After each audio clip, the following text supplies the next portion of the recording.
Bienvenue pour ce webinaire qui est consacré à un sujet un peu particulier dans le financement des startups qui s'appelle le Service for Equity, qui est un mode de financement et d'accélération un peu particulier et qui est apparu depuis quelques années, dont on entend beaucoup parler dernièrement.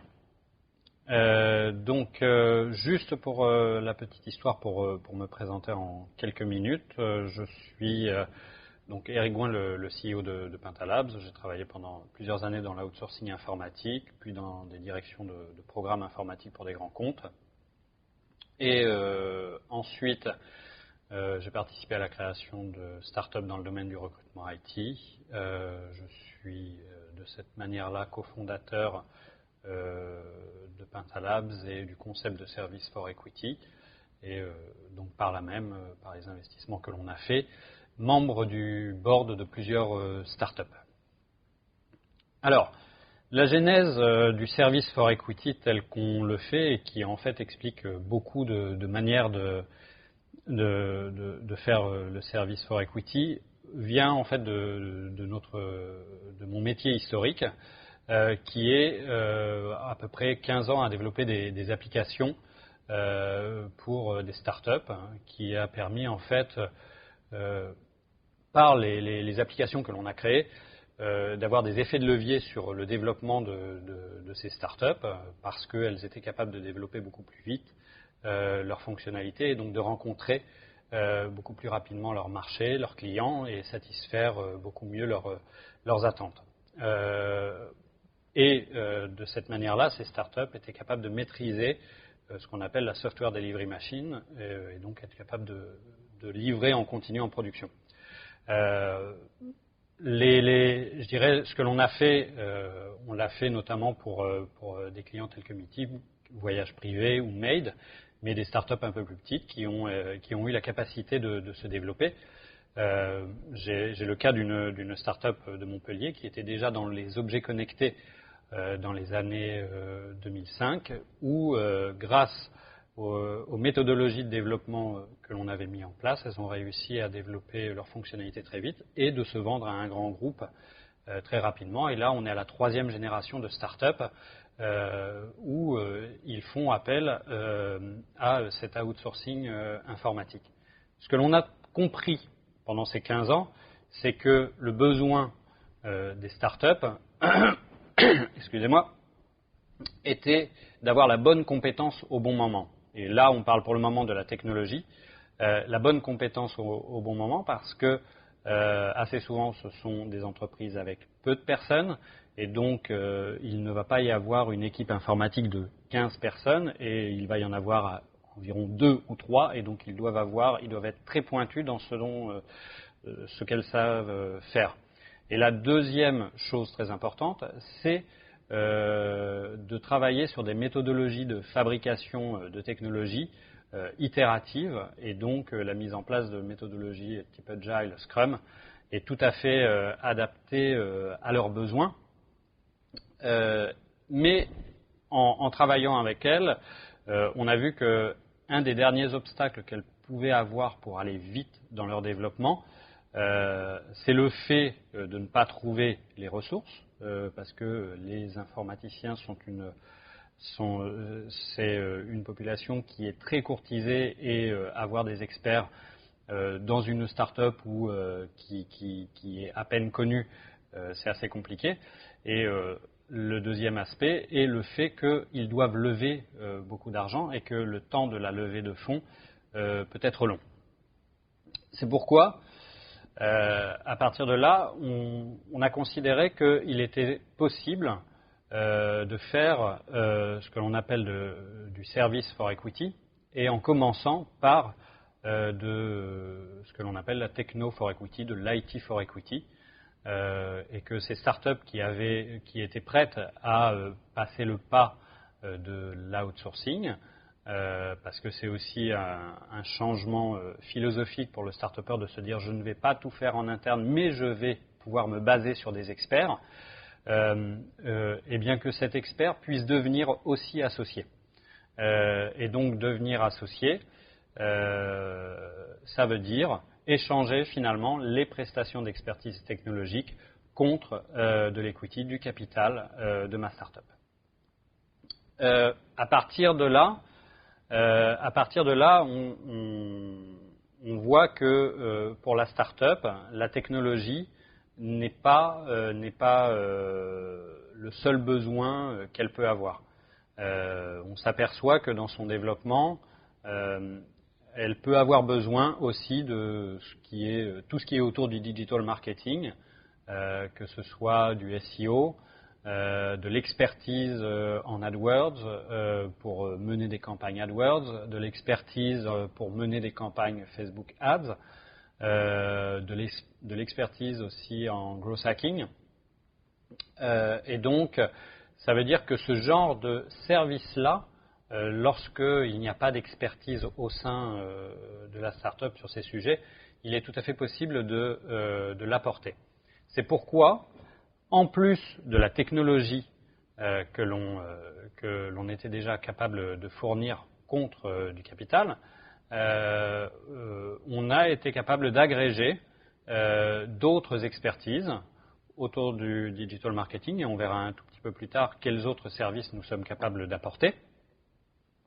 À partir de là, d'être ce que l'on appelle single point of expertise.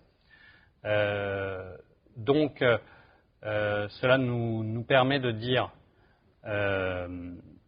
excusez-moi, un petit souci technique, single point of expertise, voilà.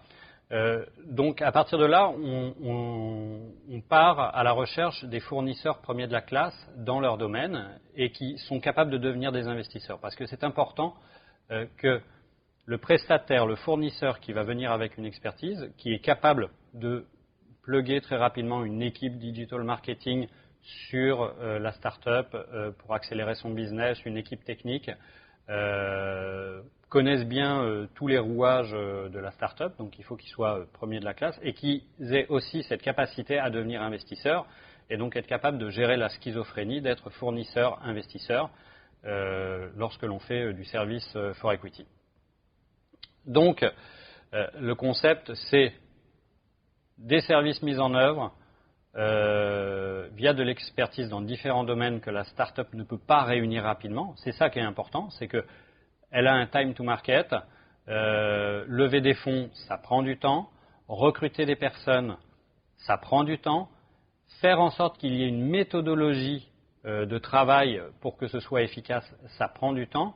Et lorsque la start-up est après son MVP, qu'elle a eu sa première traction client, pour arriver à ce que l'on appelle la série A ou la grosse levée de fonds, elle doit accélérer sur la croissance de ses KPI et donc la mise en œuvre des expertises, de la méthodologie pour faire grossir ces KPI, délivrer davantage de fonctionnalités, avoir plus de rétention, avoir plus de repeat business. C'est quelque chose qu'il faut mettre rapidement en place. Donc, c'est mettre en place ces expertises le plus rapidement que ce que la start-up ferait en simplement levant des fonds. Et comme ce sont des expertises à forte valeur ajoutée, on l'échange au final sous la forme de participation au capital et l'on devient associé. Alors, quels sont les services proposés? Les deux premiers dont j'ai déjà pas mal parlé, c'est le Technology for Equity. On doit vraiment permettre à la start-up d'avoir un software delivery center, une software delivery machine, comme pour les grands, comme pour les grands éditeurs de logiciels, comme pour les grands donneurs d'ordre, parce qu'ils doivent répondre à une problématique de développement en continu de nouvelles fonctionnalités pour améliorer la rétention de leurs clients, parce que sachant que la première version, elle est souvent peu optimisée pour une montée en charge. Il va falloir être capable d'optimiser la montée en charge. Il va falloir être capable de répondre à des nouveaux besoins clients qui n'avaient pas été évalués au départ. et être capable d'exploiter la version en cours. Parce que le vrai problème, c'est j'ai une première version qui fonctionne déjà pour les clients et une deuxième version que je suis en train de préparer avec des nouvelles fonctionnalités. Donc à chaque fois, il faut bien avoir deux équipes, sinon on se retrouve dans le cas où je ne fais que la maintenance de ma première version et je n'avance pas suffisamment vite sur ma deuxième version, donc je vais perdre l'intérêt de mes clients ou la capacité à aller chercher de nouveaux clients. Ça, c'est sur la partie technologie. La deuxième partie qu'il est possible de faire, c'est ce que l'on appelle le Digital Marketing for Equity. C'est ce qui permet de faire perdurer la première traction utilisateur ou client. Et parce qu'après le MVP, on a vu qu'il y avait un intérêt client, on a été capable de vendre, on a été capable de démontrer un business model, mais il faut faire perdurer ça. Il faut que ça devienne systématique.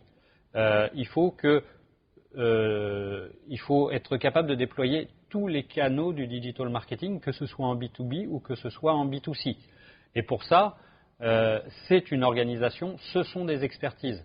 Il faut bien penser que dans le digital marketing, il faut avoir des experts du contenu pour tout ce qui est SEO, il faut avoir des experts de la technologie des campagnes AdWords, comment ça s'optimise, quels sont les mots-clés, quelles sont les tendances à bien prendre en compte. Il faut avoir de l'expertise dans le community management, justement pour bien diffuser sur les réseaux sociaux, que ce soit des réseaux sociaux type Facebook, Twitter ou plus professionnels comme LinkedIn. Et avoir aussi toute cette capacité de growth hacking qui permet d'augmenter très rapidement la visibilité de l'entreprise. On voit que ce sont des compétences diverses. Il peut y avoir aussi un besoin de compétences de designer pour toute la partie graphique, pour toute la partie interface aussi. Et ça peut représenter entre 3 et 5 personnes, ou bien 2 personnes, mais qui sont très expérimentées. Et dans ce cas-là, dans tous les cas, ça coûte très cher. Alors que peut-être il n'y a besoin, il faut que ce soit d'une certaine manière du on-demand, c'est au fur et à mesure, on va rajouter un peu de SEO, un peu de SIA, un peu de community management, et là dans ce cas-là, on est vraiment dans j'ai un peu de SEO, un peu de community management, je vois que je peux accélérer sur le community management, j'augmente la bande passante sur le community management, donc il est important que la start-up qui ne va pas pouvoir recruter toutes les compétences, elles puissent avoir un service multifonction. Et c'est là où quelqu'un qui maîtrise ce genre de prestations-là va avoir justement toutes les fonctions qu'il va pouvoir mettre à disposition 1 jour, 2 jours, 10 jours par mois en fonction du besoin. Donc ça, c'est le deuxième grand aspect. Ce qui est important de voir, c'est que chacun de ces éléments ne se met pas en place forcément au même moment. On commence assez souvent par la technologie, on fait monter en puissance, puis on va faire monter en puissance sur le digital marketing. Donc ça veut dire que c'est du service for equity réparti dans le temps au moment le plus opportun de la croissance de la start-up. Les autres services auxquels il est tout à fait possible de mettre en place en service for equity. Je vais prendre celui qui est le plus à gauche et celui qui est le plus à droite, qui correspondent en fait à des problématiques de ressources managériales de la start-up. Comment est-ce que le start-upper ou l'équipe fondatrice ce sont plutôt des personnes business, marketing, qui ont fait leur premier MVP en travaillant avec des freelances, avec un peu d'outsourcing ou avec un copain développeur, mais qui n'ont pas fondamentalement la connaissance technique pour organiser une software delivery machine. Certes, quand on fait du techno for equity, on vient avec des méthodologies, mais il y a une question d'organisation pour bien faire la traduction entre le besoin business et comment ça va se traduire dans la technique. Et c'est là où en fait on peut apporter ce que l'on appelle le CTO for Equity, où le CTO, c'est de manière intérimaire, parce que les fondateurs ne peuvent pas recruter un CTO, même chose, problème de disponibilité de la ressource, de coût de la ressource et de capacité à l'intégrer. Dans la Silicon Valley, pour un CTO, le tarif est standard et de toute manière, il va prendre des parts. Mais des fois, ça coûte trop cher dans l'état de développement de la start-up. Donc ça fait que finalement, on fait le même travail, on fait du CTO for Equity, mais avec des personnes qui ont déjà un track record bien établi. Et pendant 6 mois, il va organiser toute cette fonction technologique et il va préparer et il va participer au recrutement du CTO qui restera à l'intérieur de la startup. CMO for Equity, vous comprenez, là c'est sur la partie marketing, on aurait pu dire CDO, Chef Digital Officer, là c'est Chief Marketing Officer. Ça va être la même chose si l'équipe fondatrice est beaucoup plus technique et n'a pas suffisamment de connaissances ou pas de connaissances web marketing. Donc là, de la même manière, on va organiser la fonction web marketing, digital marketing, et on va préparer l'intégration du futur CMO. On va le recruter. Après, il y a un aspect, un autre service qui est tout à fait intéressant de mettre en place. Et là, c'est pour le cas des startups e-commerce, e-commerce de produits, où la problématique est finalement de stocker et de transporter des paquets. Et là, il peut y avoir la solution d'aller vers les solutions Chronopost, au moins pour le transport, mais pour le stockage, on ne sait pas. Mais malgré tout, il y a un impact dans des sites e-commerce de produits sur le coût du transport, sur le coût de stockage. Et il est tout à fait intéressant d'avoir un expert qui vienne nous aider sur l'organisation de la logistique et qui va même être capable de stocker et de transporter. Donc là-dessus, on a un fournisseur qui a lui-même une expertise pour des grands comptes, pour d'autres startups, et qui est capable d'organiser toute la fonction logistique et de le gérer ensuite. Enfin, un des derniers services auxquels on peut penser, c'est ce que l'on appelle le Sales for Equity. Et là, c'est en particulier pour toutes les fonctions, pour toutes les startups d'édition de logiciels, où il y a une vraie problématique dans la vente de logiciels de type SaaS, où il faut être capable de se créer un deal flow commercial et d'être capable de traiter tout ce deal flow de manière systématique, encore une fois, de créer tous les partenariats de distribution qui vont bien. Donc ça va au-delà du web marketing. Le web marketing va c'est du lead generation, on va dire. Là, le Sales for Equity, c'est une personne qui va organiser la fonction commerciale de télévendeur derrière le lead generation. Donc, à partir de là, lorsque l'on a tous ces services, on va dire que c'est quelque chose, c'est un peu du à la carte. Et qu'on compose, je dirais ce que l'on va mettre en service for equity en fonction du besoin de la startup. Ce qui est important, en plus du service for equity que l'on peut apporter, c'est l'écosystème qu'il y a autour. L'écosystème, c'est le fait de pouvoir avoir du service for equity. Ça ne se fait pas sans une certaine force de frappe. Une certaine force de frappe financière, parce qu'il faut être capable de financer les prestations que la start-up va acheter, et aussi une force de frappe pour faire ces prestations.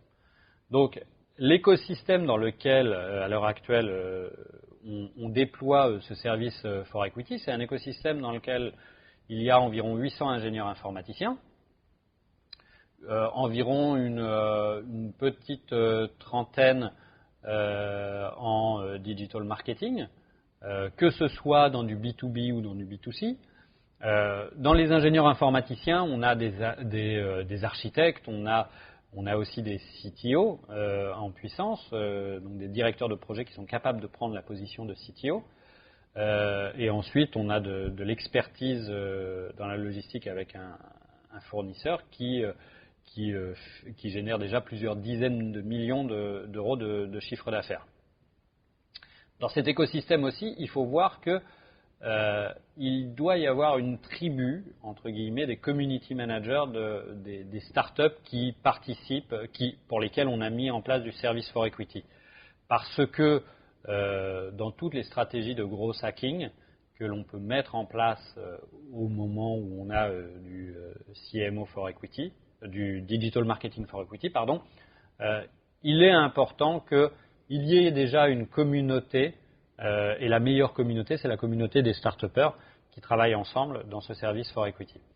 Et enfin, dans cet écosystème, il y a surtout des prospects, des clients qui existent chez les fournisseurs de services qui sont aussi investisseurs et des clients qui peuvent être eux-mêmes des clients des start-up dans lesquels le service for equity a été mis en place. Et donc, c'est qui peuvent être clients, qui peuvent être partenaires ou qui peuvent être intéressés de reprendre la start-up, d'intégrer la start-up plus tard. Ça, c'est le premier aspect. Et le deuxième aspect, c'est que dans cet écosystème, il y a la capacité d'atteindre l'Europe, l'Asie et l'Amérique du Nord. Et c'est toujours très intéressant pour une start-up qui fait du service for equity de ne pas rester dans son simple marché de base et d'être capable d'aller sur d'autres marchés. Et ce genre d'écosystème est capable de le permettre. Le deuxième aspect dans le service for equity, c'est le service for equity, c'est de la smart money. Mais il y a le fait que l'associé nouveau, l'associé expert qui arrive, c'est un peu comme à la constitution de la start-up. On dit, toi, tu connais plus le marketing, toi, tu connais plus le business, toi, tu connais plus la technique. Eh bien, cet associé un peu particulier qui est capable de fabriquer du logiciel, qui est capable de faire du digital marketing, qui est capable de faire de la logistique, est à la base un entrepreneur. Il a une expérience entrepreneuriale avant d'être un investisseur. Et donc, il est capable de le mettre à disposition sous forme de mentorat, de coaching pour le start-upper. Par l'expertise qu'il apporte, c'est quelque chose de stratégique. Donc, c'est un vrai associé stratégique. La position qu'il prend est une position de long terme. Parce que, avec l'écosystème qui existe, il a une forte capacité à créer des synergies pour lever des fonds ou permettre un exit. Il faut bien comprendre que c'est rassurant pour d'autres investisseurs de se dire « Ah, dans les associés, il y a quelqu'un qui travaille, qui développe, qui travaille aussi pour des personnes comme Mythic, comme Voyage Privé. » Ça veut dire qu'il y a une vraie expertise à délivrer du logiciel. Quelqu'un qui fait du lead generation sur un certain nombre de PME en transformation numérique. Ça veut dire qu'il y a une vraie expertise là-dedans. Donc c'est rassurant. C'est rassurant aussi bien pour d'autres investisseurs, qu'ils soient business angels ou VC, pour des banques qui peuvent abonder. Donc il y a une vraie position d'associé stratégique industriel lorsqu'il y a cet échange de services for equity. Comment ça se passe en fait, quel est le process pour arriver à faire du service for equity? Et là, c'est un peu, je dirais, le secret de fabrication. C'est que on ne doit pas se baser dans une évaluation du business plan. On travaille sur des startups, le business plan, il est faux. Là où il y a un réel intérêt, c'est d'avoir une analyse concurrentielle. L'analyse concurrentielle, est-ce qu'il y a des concurrents qui font à peu près la même chose? Oui, très bien. Parce que on est capable de voir de quelle manière ils ont abordé le sujet, quelles ont été leurs stratégies de communication, quelles sont les fonctionnalités qu'ils ont mis en place et à quelle vitesse ils ont pu croître. Ça donne un référentiel. Même si le sujet, même s'il n'y a pas encore de KPI financier très fiable. Il n'y a pas de concurrent. Est-ce que c'est un mauvais signe? Pas forcément. Si le nouvel usage qui est proposé est vraiment intéressant, la seule chose, c'est qu'on sait qu'il va falloir mettre beaucoup plus de marketing en place pour évangéliser davantage le marché. Et le deuxième aspect, c'est finalement regarder quel est le besoin primaire, où ils en sont dans la technologie, où ils en sont dans le digital marketing. Et là, il suffit de regarder quels sont tous les apports d'expertise dont ils ont besoin. C'est-à-dire que s'ils levaient des fonds, qu'est-ce qu'ils feraient avec cet argent? Eh bien, là, on regarde. Vous avez besoin de transformer votre site e-commerce. Eh bien, ça représente X milliers d'euros. Vous avez besoin de mettre en place une stratégie de community management. Ça représente X milliers d'euros. Eh bien, à partir de là, on est capable de dire, pour mettre en place une roadmap sur laquelle on discute en même temps lorsqu'on fait l'évaluation de ses besoins. La roadmap, c'est de dire, on est capable d'arriver à l'équilibre à 6 mois, à 12 mois, à 18 mois, où on souhaite dans notre roadmap, être capable de lever davantage de fonds après, mais pour ça, on souhaite atteindre tel KPI pour être à l'aise dans cette levée de fonds. Eh bien, en faisant cette évaluation de besoins et en regardant ce genre de roadmap, on est capable de dire, cela coûte tant, on est capable de financer tant. Donc, c'est un process qui est vraiment basé sur le besoin et de regarder combien on est capable de financer et ensuite de regarder quels sont les financements alternatifs qui peuvent être ajoutés au service for equity. Parce qu'il faut bien comprendre que dans le service for equity, il n'y a pas de cash. On ne gère pas la trésorerie. Donc il faut être capable de proposer des alternatives en cash, que ce soit avec des business angels ou avec des financements publics ou avec les banques. Voilà. Donc, là, en fait, il y a un petit échantillon des startups qui ont été accélérées en service for equity, que ce soit pour la startup EasyFlyer, où là, il s'agit d'un site web, d'un site e-commerce qui a été refait. C'est une version 2 du site e-commerce qui a permis de passer en croissance, de passer immédiatement en croissance 100%. Sur le cas, par exemple, en bas à droite, rue de la Paix, on parle de digital marketing for equity et de la techno for equity. Sur Like a Bird Apps, qui est en fait un système d'animation de communauté sur Twitter. Ici, on parle. C'est vraiment un shop lorsque l'on fait cette évaluation de besoin. Sur Like a Bird, on a du techno, on a du CTO, et on a du digital marketing for equity. Donc on a vraiment composé en fonction de ce dont ils avaient besoin. Voilà à peu près ce que l'on peut retrouver. Je vais pas m'étendre sur chaque cas. Vous pourrez me poser des questions si vous le souhaitez par la suite.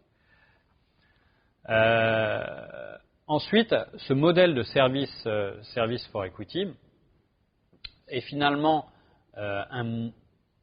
sachant que c'est quelque chose qui peut être fait hors sol, on n'est pas obligé d'incuber les startups, sachant qu'il y a des équipes expertes qui travaillent tous les jours avec le start-upper. C'est pas obligé qu'on soit tout le temps dans les mêmes bureaux.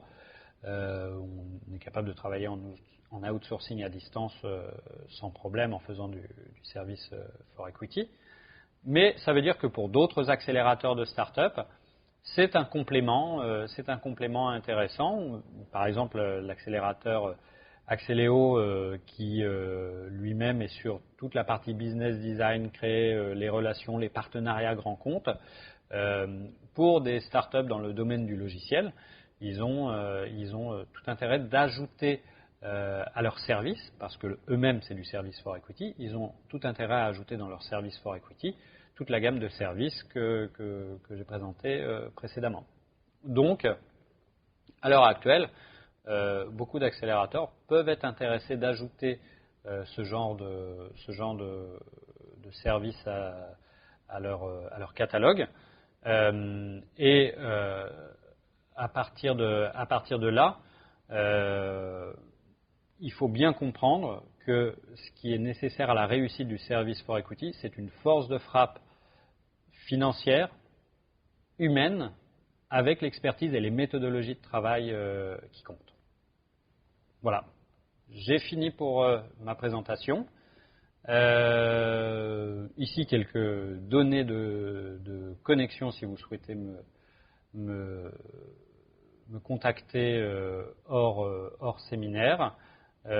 Sinon, je suis ouvert pour les questions. Je vais attendre qu'elles apparaissent dans la petite fenêtre à gauche.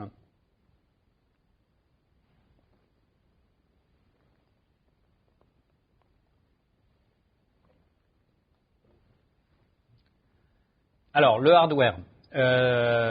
Une question et pour le hardware. En fait, il y a une chose dans la partie techno dont je n'ai pas parlé. Il y a une toute partie qui est... alors, je pense que je vais avoir deux réponses là-dessus. Première réponse, c'est sur la partie exploitation. Donc, c'est la capacité de mettre en place tout ce qui est cloud, infogérance, pour monitoriser l'exploitation en prod. Donc ça fait partie de la techno for equity. Ça fait partie du besoin que l'on peut adresser. Que ce soit du cloud propriétaire, que ce soit du cloud Amazon, du cloud OVH. Et donc c'est quelque chose que l'on peut adresser en permettant d'avoir un monitoring 24/7. Ce qui est particulièrement intéressant pour un site e-commerce, surtout en cette période de Noël. Ensuite, je vais rajouter quelque chose parce que je ne suis pas certain d'avoir répondu complètement. Hardware, tout ce qui pourrait être équipement physique, ça on ne le fait pas. On ne le fait pas parce que finalement, c'est financer du physique, du produit physique, et dans ce cas-là, ça doit être fait par du financement en cash. Développement hardware, là en fait, oui, dans la mesure où c'est du full stack technologie, que ce soit du back-end, du front-end, de l'application mobile et du développement embarqué.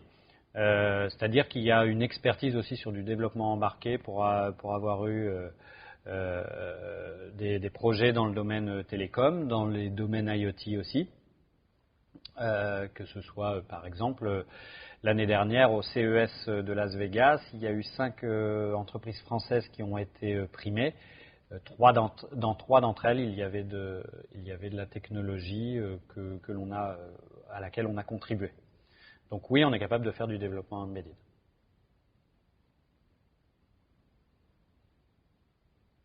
Hop, question suivante. J'espère avoir répondu.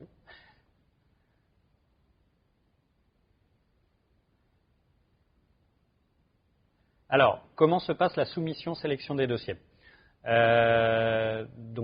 Question, comment se passe la soumission et la sélection des dossiers ? Je reviens un tout petit peu sur le process. À l'heure actuelle, on reçoit des dossiers de France, d'Allemagne, parce qu'on a été faire un peu de présentation à Berlin, d'Israël, des États-Unis, d'Angleterre, d'Asie aussi, du Vietnam en particulier. À partir du moment où on a un dossier, ce que l'on fait, c'est qu'on va avoir une première discussion avec le porteur de projet pour voir où il en est. Et donc il suffit de nous envoyer une présentation, un deck investisseur, tout ce genre de choses. Et aussi une mini roadmap technologique, une mini roadmap web marketing, si vous l'avez déjà formalisé. Et à partir de là, on rentre dans la première analyse, qui est l'analyse concurrentielle, et l'analyse aussi par rapport à la stratégie que l'on peut avoir. Ça veut dire que il va y avoir un ou deux allers-retours sur votre projet, sur là où vous en êtes, qu'est-ce que vous avez fait en MVP, quand vous estimez une série A, tout ce genre de choses, pour instruire le mieux possible le dossier qui va être soumis à un board. Et ce board-là va regarder la pertinence de la possibilité d'investissement. Un, est-ce que c'est un sujet qui rentre dans les stratégies d'investissement? Deux, est-ce qu'il y a un potentiel de traction important? Est-ce qu'il y a un potentiel de traction important? Et trois, est-ce qu'il y a une capacité internationale? Ça, c'est très important. Et donc, à partir de là, le process, je dirais, il y a un premier go-no-go qui dit on va évaluer le besoin ou on ne va pas évaluer le besoin. Et ce premier go-no-go est obtenu à peu près après un mois. Une fois qu'on a le premier go-no-go et que ça veut dire go, on va évaluer en profondeur le besoin. Combien de techno, combien de digital marketing, combien ça coûte. Là, ça peut durer entre un mois et un mois et demi parce qu'il y a des directeurs techniques qui rentrent en scène pour évaluer tout ce dont vous avez besoin et à la fin dire ça coûte 100 000, ça coûte 200 000. Et il y a discussion en parallèle de quelle est la dilution, quelle est la part qui est proposée à l'associé stratégique qui rentre. Et une fois que l'on a le chiffre et la part acceptée, ça repasse sur un deuxième board qui va dire on finance ce chiffre-là ou on ne finance pas. Donc on est à peu près sur un délai entre 2 mois et 3 mois, sachant qu'au bout des 3 mois, on est capable de commencer à travailler parce que dans la période de l'évaluation du besoin, entre guillemets, on prépare le type d'équipe qui va pouvoir travailler et donc on commence à évaluer les plannings de travail. Donc ça fait qu'au moment où on a le go, il reste bien sûr toute la partie administrative à faire, qui elle ne doit pas prendre plus d'un mois puisque c'est assez normé. Mais ça veut dire qu'on travaille immédiatement. On n'est pas à je reçois des fonds, ensuite je recrute, ensuite je forme. Non, on travaille immédiatement. Et c'est ça qui est important, c'est cette rapidité à mettre en œuvre l'investissement qui est fait. J'espère avoir répondu à la question.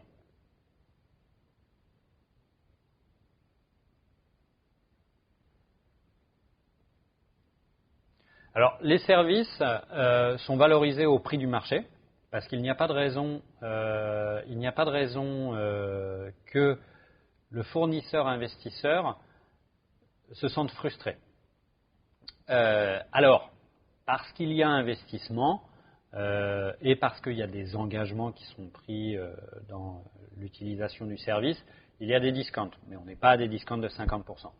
On est à des discounts de 5 ou 10%, on va dire.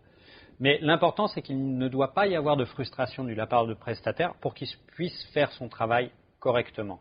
Et de l'autre côté, il est investisseur, et donc, de toute manière, il aurait payé les salaires des personnes, les charges fixes qu'il y a autour. Donc, il est normal qu'il puisse être au prix de marché avec un discount, mais avec un petit discount, on va dire. Et ça c'est très important parce que on n'est pas dans du service for equity où je mets les personnes en intercontrat. Non, c'est un client comme les autres, même si j'ai investi dedans, c'est un client comme les autres qui doit être servi avec une équipe d'experts comme les autres qui est constituée et qui est dédiée. Que ce soit dans la techno, que ce soit dans le marketing, que ce soit dans le logistique ou que ce soit le CTO. Donc il est important que cette relation soit forte. Et donc ça c'est important. Et ensuite, en étant investisseur, on est capable à un moment de dire la prestation n'a plus lieu d'être parce que la technologie, la méthodologie est comprise.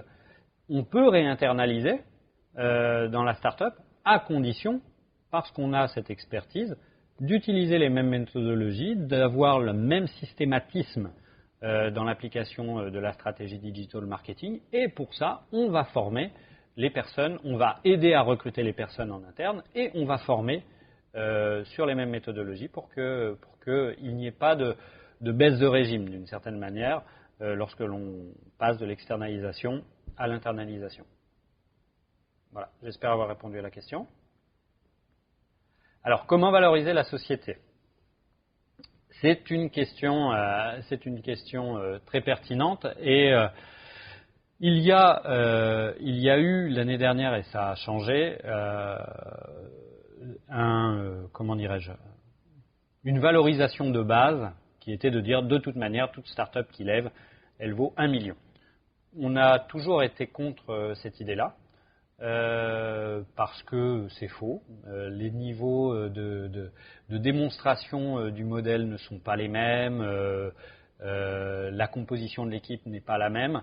Et en fait, nous, ce que l'on regarde, il y a une valorisation in fine qui ressort de ce que je vais dire, mais ce n'est pas le point de départ pour nous. Le point de départ, c'est de regarder le besoin et de regarder l'apport stratégique que l'on va avoir. Et c'est comme pour la constitution d'une start-up, et de dire, on est associé et on considère que l'apport stratégique que l'on a vaut 10%, 15%, 20%, 25% de la start-up. Et in fine, si on dit l'apport que l'on va avoir, c'est 100 000 euros d'expertise technologique et digital marketing et qu'on prend 10%, on a valorisé à 1 million. Pas de peau, je suis tombé sur 1 million. Si j'avais dit 20%, on tombait sur une valorisation à 500 000. Mais ce n'est pas ça qui est important. Ce qui est important, c'est quel est l'apport stratégique que l'on a et comment on considère. Quelle est la part, dans ce cas-là, que l'on considère légitime par rapport à cet apport stratégique ? Parce qu'il y a l'expertise d'un côté et il y a l'écosystème de l'autre, où on sait pertinemment, par rapport aux 20 investissements qui ont été faits jusqu'à maintenant, on sait pertinemment que cela a un impact. Sur la société Share-alike, par exemple, notre écosystème a permis de créer des relations de partenariat assez forts avec des grands noms. Ça, oui, c'est une interprétation. Oui, oui c'est une interprétation de la valorisation. Et comme on n'est pas, en fait, on n'est pas investisseur, on est associé, on est dans un apport stratégique et on valorise l'apport stratégique. Ça, c'est lorsque l'on rentre dans des startups entre le MVP et la série A. On va rentrer dans des startups post-série A ou au moment de la série A, on sait qu'on n'a pas le même apport stratégique.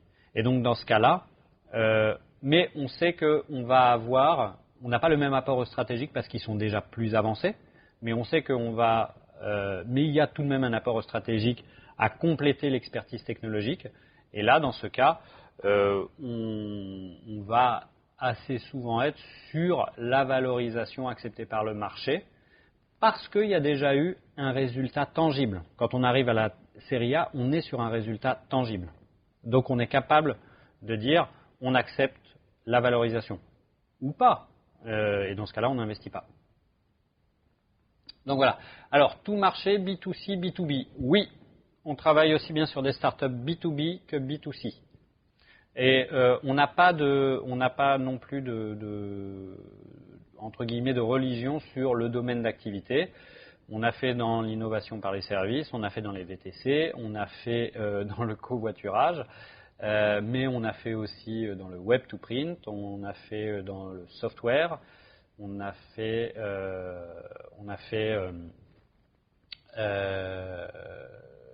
alors B2C. Là, dernièrement, on a fait dans le collaboratif, l'économie collaborative. Minoritaire, majoritaire, on est toujours minoritaire, on ne tient pas à être majoritaire. On est un associé stratégique, mais on ne veut pas mener la barque de l'entreprise, sinon on la créerait nous-mêmes. Chose que l'on a fait au démarrage, c'est-à-dire que nos 10 premiers investissements, dans les 10 premiers investissements, en fait le premier, ça a été ce que l'on appelle un Startup Studio. On a créé nous-mêmes la première startup pour se faire la main, soyons clairs, et ça a fonctionné, ce qui nous a permis de continuer. Donc on est majoritaire dans celle-là, mais dans toutes les autres, nous ne sommes pas majoritaires. On va entre 2% et 30%. Et on accepte de se faire diluer derrière ou de sortir partiellement s'il faut laisser de la place à d'autres investisseurs au moment de la série A. Voilà. Question suivante.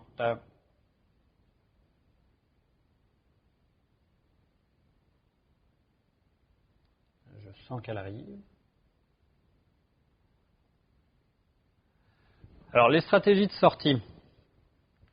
Les stratégies de sortie, comme on dit, on est solidaire du start-upper. On ne se veut pas comme une minorité de blocage parce que de toute manière, on sait qu'il y a toujours une solution pour faire avancer la start-up quand les fondateurs veulent la faire avancer.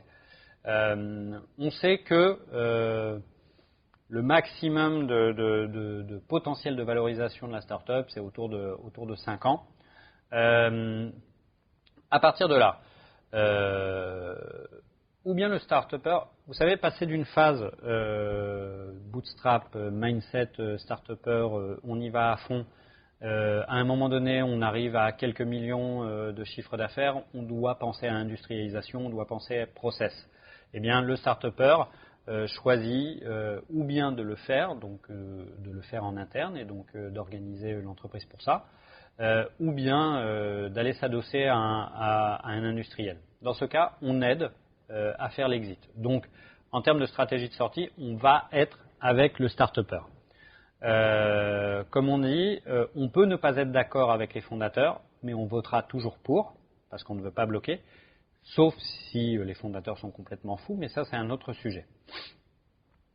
Et donc, ou bien on va accompagner l'exit lorsque le start-upper, les fondateurs souhaitent le faire, et c'est ce que l'on a fait avec le cas EasyFlyer, une société de Web2Print, où on a accompagné l'exit en travaillant à aller chercher l'industriel qui allait bien et à négocier avec eux.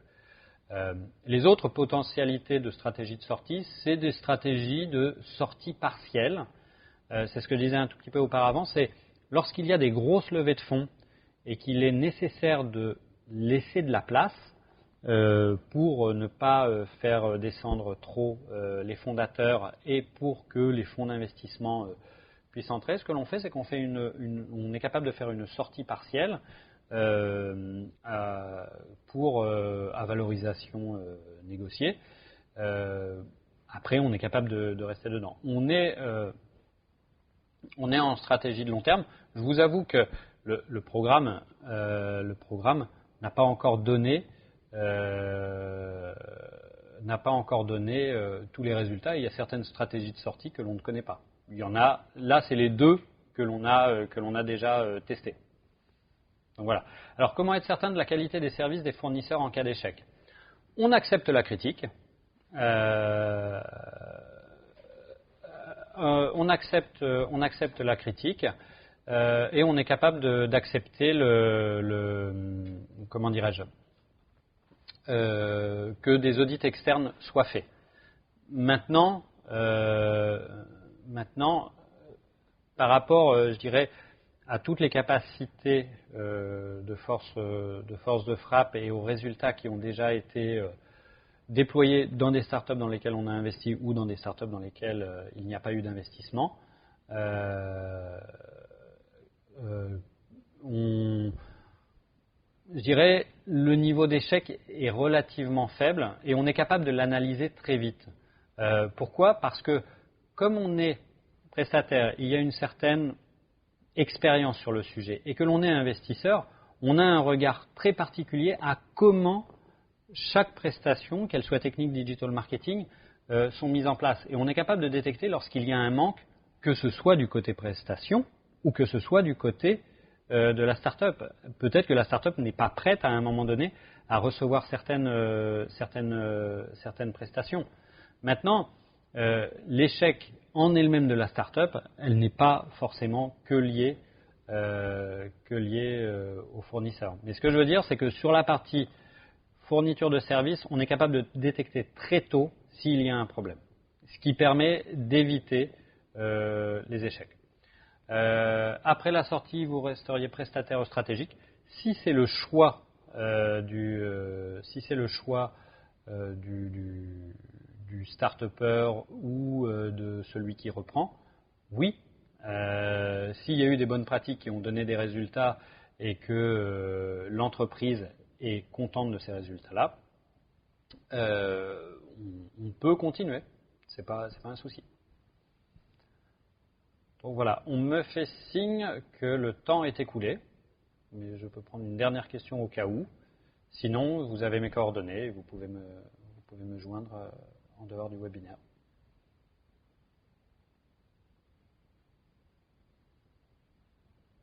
Je vous remercie et bonne fin de journée. À bientôt. Au revoir.